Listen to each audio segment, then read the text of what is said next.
Iniciamos o terceiro bloco conversando aqui com o doutor Luiz Camolês, que é presidente da Associação dos Magistrados, e a doutora Maria Rosinete, que ela é da Vara de Delitos de Drogas e Acidente de Trânsito.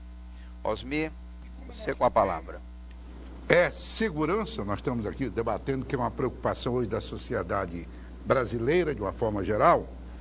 Eu gostaria de perguntar aos dois, iniciando pela doutora Rosinete. É sobre o efetivo das forças de segurança. Por exemplo, aqui no Acre, nós temos, acho que aproximadamente 2.500 e poucos policiais. De acordo com a lei complementar 315 de dezembro de 2015, claro, nós precisaríamos dobrar esse efetivo. Dobrar esse efetivo. A Polícia Civil, da mesma forma, uma carência enorme de efetivos. O IAPEM, o penitenciário também, a relação preso-agente é aviltante. As condições de trabalho, se nós assistirmos, precisa nem ir lá, através dos filmes e todas as condições de trabalho dos policiais americanos, dos policiais de outros países, e as condições, que eu até faço um elogio à coragem e à determinação da nossa Polícia Civil e Militar por trabalhar com condições precárias. Como fazer para a gente resolver também essa questão, doutora Rosane? Nesse aspecto, eu me preocupo muito com o modo como sempre se tem tratado a questão de segurança pública, né? Eu tenho plena realidade, diariamente tem os policiais que fazem a escolta de presos e nos colocam, inclusive, às vezes até particularmente algumas agruras que eles passam, e são seres humanos, né? E quando eles estão desamparados, que não tem um mínimo de estrutura muitas vezes para trabalhar, tem policial que me fala que está sem fardamento, é preocupante. Mas o que mais me preocupa em relação a esse aumento da violência em decorrência do fortalecimento das organizações criminosas, volto a dizer, é que no caso, por exemplo, as estratégias mais bem-sucedidas no mundo investem em quê? Na fragilização financeira das organizações criminosas. Tá? Então, quando se tem, e faz isso por meio do quê? Por meio de um serviço de inteligência. Quando se rastreia o dinheiro, você, como fez a Lava Jato, que a partir dos dados da Suíça pôde fazer todo esse desenvolvimento que nós acompanhamos, quando se persegue o dinheiro para fragilizar a organização criminosa, aí você está fazendo o serviço bem sucedido. Porque a estratégia, eu volto a falar, para mim, eu não vou apresentar aqui soluções milagrosas. Isso é irresponsabilidade, até porque a população ela vive num medo, numa insegurança por completo, em decorrência da grande violência que diuturnamente nós vivenciamos. Mas investir, apostar somente em patrulhamentos ostensivos em bairros periféricos para fazer prisões em massa, isso não vai diminuir nunca criminalidade. Isso não diminui criminalidade. E também fazer algo sem planejamento é outra coisa que não dá certo. Né? Então, primeiro precisa haver esse serviço de inteligência, e nós temos mecanismos, não somente mecanismos legais, nós temos uma lei instituindo a ABIN, que é o Serviço de Inteligência do nosso Brasil. Está lá tem o serviço de contra-inteligência. É preciso das operações? É preciso. Mas até para essas operações, você tem que ter o mínimo de planejamento. Porque aí você coloca em risco quem? Os próprios policiais. O número de policiais que crescem, né, de mortes nessas situações é por muitas situações em que eles são colocados, na verdade, e como são obrigados a ir, vão e colocam em risco a sua própria vida. A questão da intervenção federal, ela é uma solução? O Acre? Definitivamente, para mim, não. E a comprovação está pelos dados do Rio de Janeiro, Mas, por outro lado... o que se conseguiu? Nada. Aumentou Até então, os conflitos. aumentaram os conflitos, né? Foi feito tudo assim... Estabanado. Sem nenhum tipo de planejamento. Mas, doutora Rosinete, deixa eu só complementar o que ela está falando aqui. Mas, de qualquer maneira, as Forças Armadas, o dispositivo constitucional do papel das Forças Armadas é para garantir também da lei e da ordem. Da lei e da ordem. Ora, eu não estou dizendo que as Forças Armadas atuando resolva o problema da violência, porque é muito complexo o problema da violência, envolve desde questões sociais, uma série de outras coisas. Mas ela tende sim a diminuir essa violência. Não vai. Porque eu vou dar um exemplo para a senhora. Durante a Copa do Mundo aqui no Brasil, o índice de violência diminuiu acentuadamente. Mas para mim houve uma onda de paz varrendo. Mas não é só isso. Houve um patrulhamento em todos os lugares para preservar o turista que veio para esse país. Mas não era intervenção.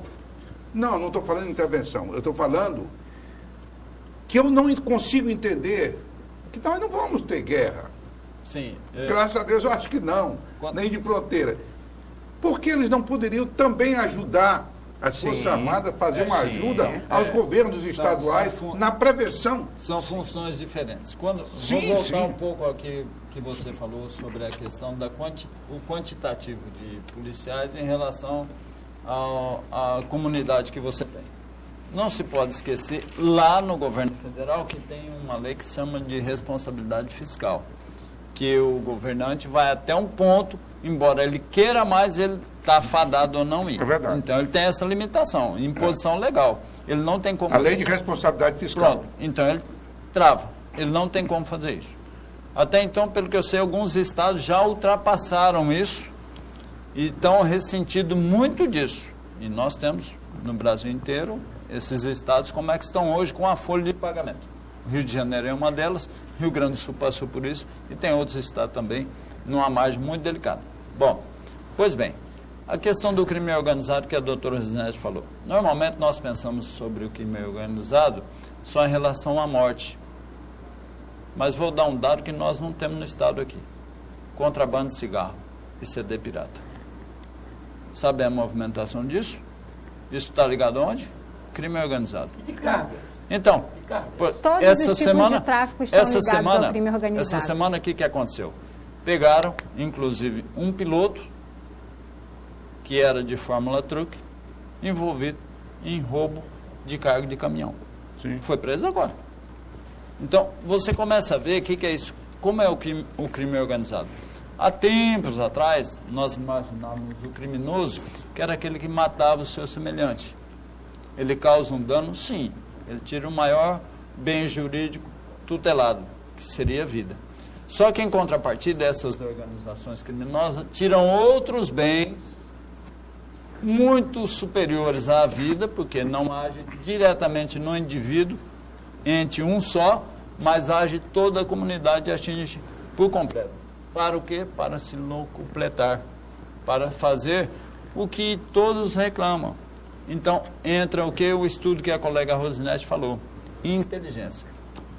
Um outro dado agora em relação à ocupação do Exército.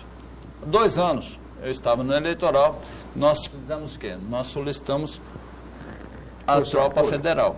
Por conta do que foi solicitada a tropa federal? Porque naquela época eles estavam incendiando ônibus, tudo isso. Então nós teríamos um período frágil das eleições, mas um período curto, que é de 1 ou 2 dias. Você consegue, com 1 ou 2 dias, manter o efetivo, a rua, e isso traz uma visão de segurança. Mas a hora que você começa a colocar isso ao longo do tempo, você não traz mais essa visão de segurança. Você banaliza a figura. Você banaliza e tira essa segurança. Por que você tira? Porque ele não foi talhado para isso. A função é outra. Aí é onde entra o quê? Nós estamos numa área de fronteira, que é aquilo que eu falei, que a doutora Rosinete também falou. O que eu tenho que fazer? Isso é problema do Estado? Não, isso é União. A União tem que intervir de forma com quê? Com a inteligência, com o meio que ela tem. É isso que tem que acabar acontecendo. Patrulhamento aéreo, o que for naval, necessário. Isso tudo é muito importante. terra, o exército. Eu vou citar um fato aqui de Cruzeiro do Sul. Mas eu volto a insistir, esse papel Sim. poderia também a Força Armada contribuir. Então, porque- deixa eu só complementar essa questão de Cruzeiro do Sul. Eu cheguei em Cruzeiro do Sul, eu falo muito de Cruzeiro do Sul, porque você é de lá, eu também fui de lá, então nós somos Não, cidadãos e cruzeirenses. toda vez que você fala Sim. de Cruzeiro do Sul, ganha Então, Ibope. então isso é importante. E os cruzeirenses também que estão assistindo vão gostar. Pois bem, eu cheguei lá em Cruzeiro do Sul. Primeiro mandado de busca e apreensão que eu dei para um policial militar. Eu não imaginava. Eu falei, ele vai trazer o quê? Ele trouxe 12 quilos de pasta base de cocaína e pôs em cima da minha mesa. Eu fiquei assustado com aquilo. O que eu fiz? Primeiro secretário nacional antidroga, desembargador Walter Maierotti. Ótimo. Tá? Fiz um apanhado em Cruzeiro do Sul com os processos que tinha, encaminhei para ele. Ele pegou um voo e foi para Cruzeiro do Sul. Aí eu expliquei para ele, falei, olha, aqui é essa circunstância. Eu não tem Polícia Federal, não tem nada. Passado um tempo, deslocou uma operação para lá, 6 aviões Super Tucano, andaram implodindo uma série de pistas clandestinas no alto, inclusive um avião radar que eu nunca tinha visto lá na região. E o que é isso? É o crime organizado, gente. Eu estou falando isso de 22 anos. Agora, em 22 anos, teve tudo isso. Ora, e o que o Brasil está fazendo? Não estou falando de Acre, estou falando o que o Brasil está fazendo. Eu citei um exemplo do Acre, mas isso acontece onde? Isso acontece na Colômbia, isso acontece em todos os locais. América todo Central mundo local. toda. Agora, o que você faz? Você fica cada um discutindo de forma isolada? Não. Aí é onde entra aquilo que eu comentei. Nós temos que todo mundo sentar e cada um fazer a sua parte de forma conjugada. Só você vai conseguir esse resultado efetivo, a meu ver, dessa forma. Isso não é em curto espaço de tempo. Mas Infelizmente. deixa eu só conduzir, é bem rápido, Narciso, conduzir para a doutora Rosinete esse mesmo ponto de vista com relação à questão das Forças Armadas em patrulhamento de fronteiras, usando a nova tecnologia, inclusive de clones. Sim. Porque, Narciso, aqui a fronteira é difícil, na floresta você tem caminhos que ninguém nem sabe. Tem. Teria que haver um sistema... Isso é serviço Sim. de inteligência. Sim, claro. E isso é serviço de inteligência. Agora, dia 16, aqui no estado de Acre e Rondônia, foi deflagrada uma operação que está sendo Sim. conjunta, né, de todas, é do Exército, da Polícia Rodoviária Federal, da Polícia Isso. Federal, do IBAMA, das Polícias Civis, Corpo de Bombeiro, para atuar em crimes ambientais, sobretudo, e nessa questão do tráfico na região de fronteira de Acre e Rondônia. Pronto. Doutora. Só um minutinho. O que me preocupa com esse termo, intervenção federal? Não, mas eu não tiro Não, sim. Mas foi a primeira pergunta que me foi colocada Foi, e o que se ventilou e fazer-se aqui agora, né? Nós há pouco falamos das necessidades das nossas polícias aqui local, das deficiências, do quanto que elas precisam ainda de investimento para ter um trabalho pelo menos digno, né? E em decorrência disso, os gastos que se tem com a realização de uma intervenção federal, sem termos a transparência do que se vai dar de prioridade, e sequer se tem um levantamento daquilo que poderia ser gasto de investimento nas polícias para melhorar o que nós já temos, porque nós temos bons policiais. Sim. Agora, é humanamente impossível querer colocar em xeque aqui a responsabilidade tamanha que tem nos ombros deles, com o risco, sem condições nenhuma, que eles têm na rua. Né? E, então, nós precisamos, sim, de planejamento e investimento naquilo que já tem, podemos buscar mais, claro, devemos, inclusive. E o apoio, esse apoio é bem-vindo, mas até para o apoio tem que ser um apoio planejado. Claro. Né? Ô, doutora. Porque o que nós vemos é quase sempre afogadilhos políticos, sem nenhum tipo de planejamento. As coisas são paliativas para as autoridades que são responsáveis naquele desespero, darem uma resposta à população que está amedrontada, né, com tudo que vivencia diariamente, e eles apresentam essas soluções como se fosse algo milagroso. E não é. Depois fazer uma observação. Não sei com que... Eu espero que seja sempre com os bons propósitos, porque eu não sou anti-americanista. Você sabe que no continente tem determinadas pessoas que vão para os Estados Unidos e vêm para o Brasil. Sim. Aquela inversão da loja. Os Estados Unidos têm a melhor polícia do mundo, tem os melhores... tem tudo nessa área de combate à droga. E nenhuma das suas ações foram exitosas. Aí a minha pergunta vai nesse sentido. Fernando Henrique Cardoso, o ex-presidente Fernando Henrique Cardoso, que eu considero um dos ilustres políticos da nossa geração, foi 8 anos presidente da República e nunca se preocupou de uma questão que, quando ele virou ex-presidente da República, está preocupado. A descriminalização das drogas. Pelo menos essas drogas não tão pesadas. A senhora concorda com isso, doutora? O senhor concorda com isso? Tem 2 aspectos, né? Primeiro, quando você fala em descriminalização, você está trazendo para o Estado uma forma de acompanhar isso, efetuar a venda, a produção e assim por diante, para arrecadar impostos. Essa é a finalidade. Agora, o fator deletério da droga vai continuar acontecendo, certo? Isso é inegável. Não é o fato do indivíduo ou usar um pouco mais ou usar um pouco menos, ou ele pagar ou ele deixar de pagar, contribuir para o governo, que o poder nefasto da substância entorpecente não vai ocasionar. Vai ocasionar da mesma forma. A diferença é que o Estado passa a receber por aquilo. Agora, o Estado efetivamente vai ter controle sobre isso? Eu acredito que não. Por conta do quê? Por conta da dimensão territorial que nós temos.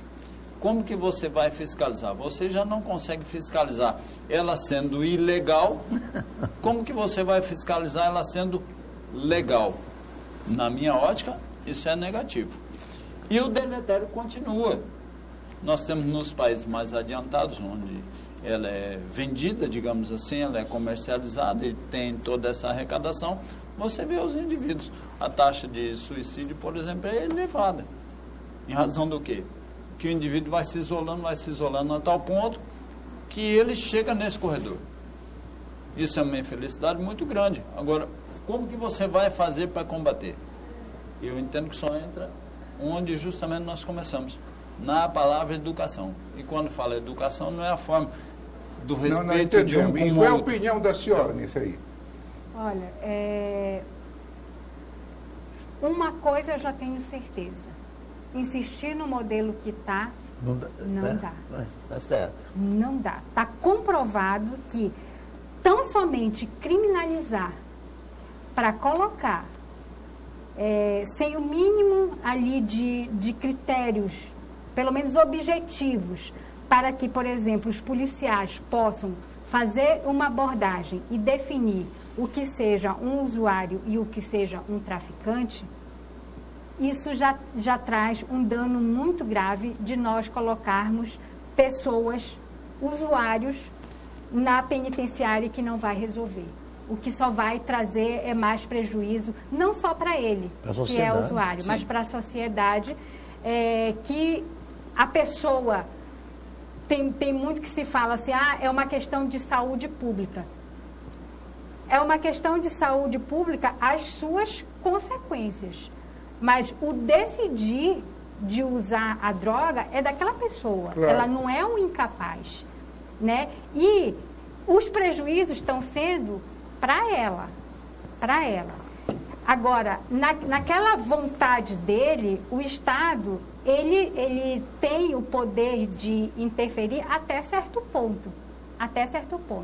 Então, a legislação da forma que está, sem o critério mínimo de definição do que seja considerado para uso e do que seja considerado tráfico, deixando na subjetividade desde aquela primeira abordagem feita pelos policiais até a nossa instância superior, que é o STF, que vai fazer o julgamento, que vai cair no crivo lá do ministro na subjetividade dele, aliado às provas que estiverem ali. Na verdade, no STF ele não vai nem analisar a prova.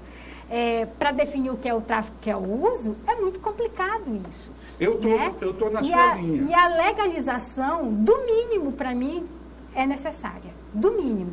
Por quê? Porque, pelo menos, é ilusão, gente. O cigarro tem droga mais danosa do que cigarro? Não se perpassou e continua aí a divulgação e a educação acerca dela? O álcool. Não, eu lembro para a senhora o seguinte, quando os Estados Unidos proibiram a bebida, a lei seca, o que aconteceu? As forças de segurança ficaram o tempo todo preocupadas em contrabando de bebida. E resolveu. Não E resolveu. essa questão Chegamos ao final. Ai, desculpa. Só mas finalizar. A questão desses tráfico a varejo só fortalece as organizações criminosas. É só para isso que serve. Eu faria só uma intervenção rápida. Eu digo o seguinte, eu não sou favorável à intervenção. Até porque a intervenção tem uma série de implicações, inclusive da paralisação do próprio Congresso Nacional. Eu sou favorável ao que diz a Carta do Acre. Sim. A Carta do Acre. A necessidade, né, de unir esforços entre governo federal, estados, em ações que a senhora falou, planejadas, estruturadas, integradas com as forças de inteligência em todos os níveis. Mas é assim que tem que ser, não é de outra forma. Muito obrigado. Quero agradecer a sua participação, doutora Rosinete, mais uma vez. Obrigado pela sua presença. Eu que agradeço, como juíza pertencente ao nosso belo Poder Judiciário do Acre, para além de um dever constitucional, enquanto cidadã, para mim é uma missão estar levando o mínimo que eu tiver e puder dar de informação para as pessoas, e espero ter contribuído. E sempre que puder, e vocês também precisarem, estou à disposição. Obrigado, doutor Camolês, muito obrigado também. Eu que agradeço, e nessa esteira também, é muito importante, eu até separei aqui uma alegoria que eu ouvi no WhatsApp. É um instrumento muito importante de comunicação, às vezes com um efeito muito deletério, eu concordo também. E eu vou citar aqui, uma alegoria justamente sobre a audiência de custódia. Pode não ser muito boa, mas a comunidade vai entender de forma muito simples. Nós temos 3 animais. Nós temos o lobo, a ovelha e o cão pastor.